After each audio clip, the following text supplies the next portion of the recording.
Hello everybody, my name is Sally-Ann Spence and welcome to the Hills Quarry Products dig in Cerney Wick. Now we have material from both the Ice Age and the Jurassic. It is an amazing excavation. It is probably the biggest paleontological excavation that's going on in Britain. This is a huge dig and we have students from over 20 universities here and lots of other participants coming in alongside specialists in their various fields.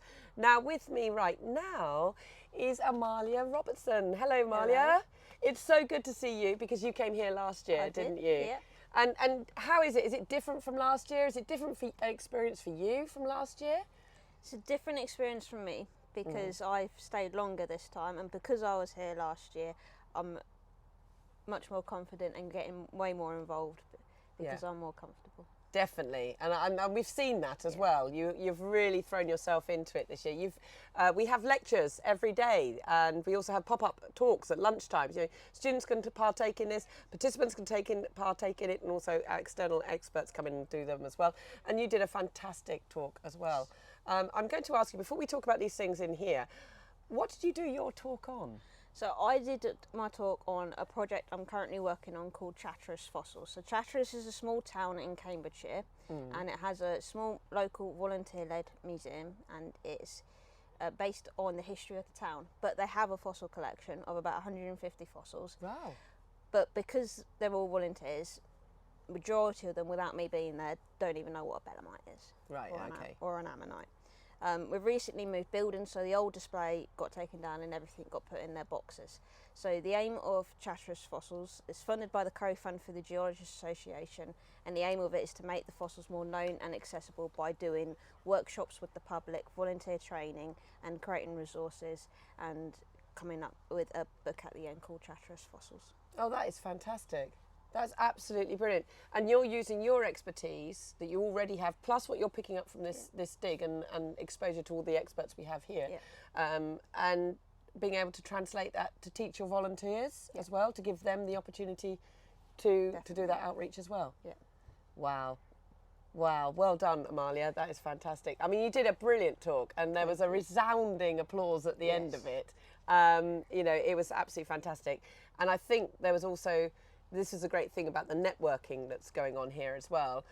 There were potential avenues that you could chase for funding as well, I think were put forward and suggested, weren't they, as well? Yes, there was. And there's some local people who even offered to come and help me identify and work with the fossils within the collection as well. That's really exciting. That's absolutely brilliant. I'm so pleased. There's so many things that are coming from this dig, which means it's not going to just stop on the final day. It's a 3-week dig. We're just over 1.5 weeks in, so we're over halfway point now. But when it stops, it will continue in both research, publications, but also in things like this. You know, that's absolutely fantastic. And you've been living on site in the tented village, part of it. How long have you been on site, do you know? 2 weeks. 2 weeks. So I'll go home today. For a really good shower and, you know, all of that. And to wash all my stuff and then pack and go on holiday. Oh, fantastic. Yeah, well deserved, well deserved. Well, everybody who comes on the dig has to partake in other jobs around the camp as well. Because to make this happen, when we've got as many people as we have on site, we do have to have rotas and various other things in place. And one of the jobs they have to do is work my camera. And today we have Becca working the camera. So thank you very much for joining us, Becca, and doing that job. We are filming live and raw from the site here. It is a working quarry site. So unfortunately, we can't have the public here to view the dig. So we're trying our very best to bring this dig and all its excitement to you. Now, Amalia, last time, what did you find here? Last time I didn't find anything, but I helped dig out a very poorly preserved mammoth tusk and a half of a bison skull. Well, that's not bad going. And I think it was really exciting about the bison skull, because what happened a bit later? It won't be that.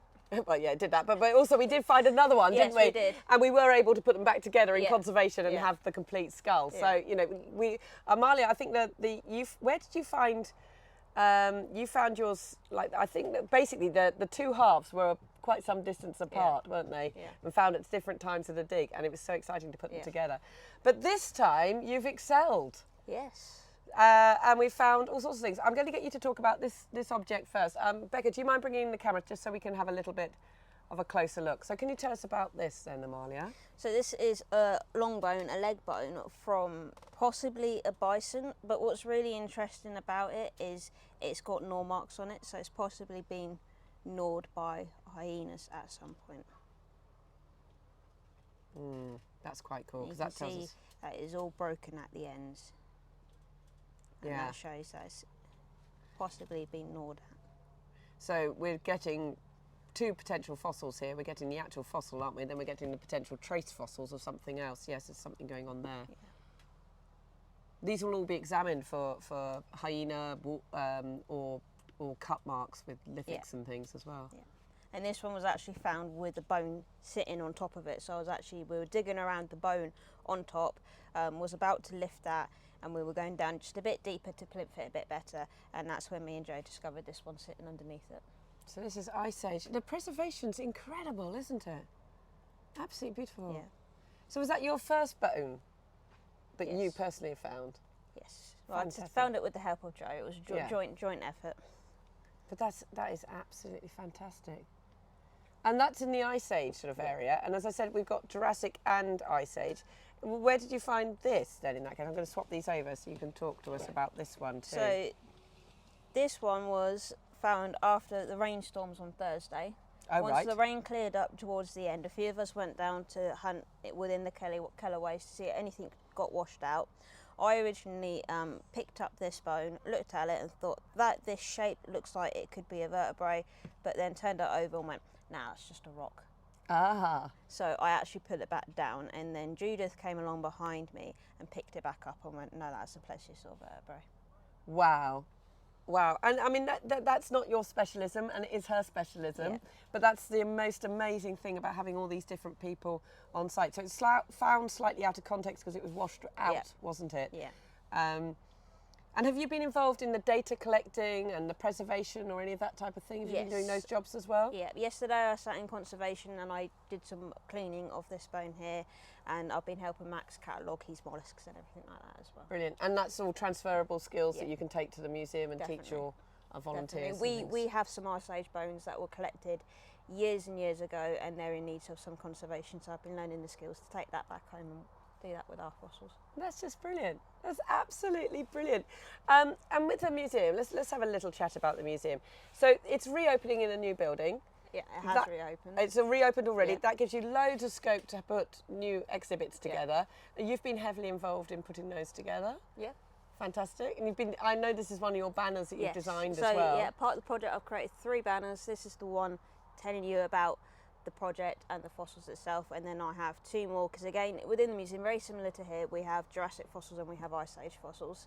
So I've got a banner base for the Jurassic and another banner for the Ice Age. Ice Age. And they've got pictures of the creatures on them as well, so they can stand by themselves or aid with the fossils. So if we have the fossils out, I can go, this is a plesiosaur, there's a plesiosaur. Fantastic. I think that's really important because it's very hard for a lot of people to imagine an animal when that's all you've got to show them. And this is a bit easier because we've had films like Ice Age and things, so it's a bit easier to see that. But when you go back as far as there, it's a bit harder, isn't it? And everybody's focused on the T-Rex, certain dinosaurs rather than anything else. Yeah, even the volunteers call them marine reptiles. We have dinosaurs, and I've been drumming it into them. They aren't dinosaurs. This is it. Yeah. Well, And now they just say it to annoy me. I'm surely not. Oh, I think that's brilliant. That is a lovely find, and what a great find to have 2 bits of bone from both periods in time. Absolutely brilliant. So, if you could I've worded this wrongly, but basically, if you were able to be here for another week, I know you've got to leave, and I'm really sorry you're leaving, but if you were here for another week, what would be your goal find? If you could, out of everything, what would you really like to have found? Mammoth tooth. Mammoth tooth. Yeah. There That would be cool. Yeah. There has been a few teeth. Yes, now. it has. In fact, there's been far more teeth than we were expecting. Yeah. I don't know how many there is altogether now. Do you know how many they've found already?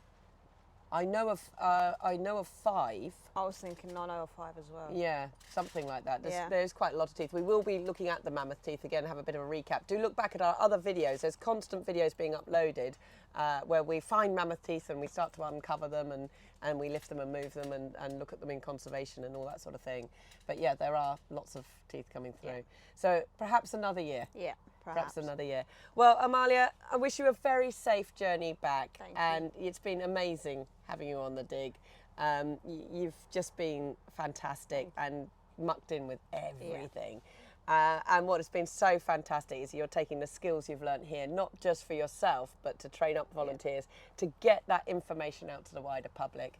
It's absolutely brilliant. Thank you. Absolutely brilliant. So keep watching our videos. We are uploading constantly. They are, as I said, being filmed live and very raw, unedited, so you get the full experience. And the hashtag is TuskForce.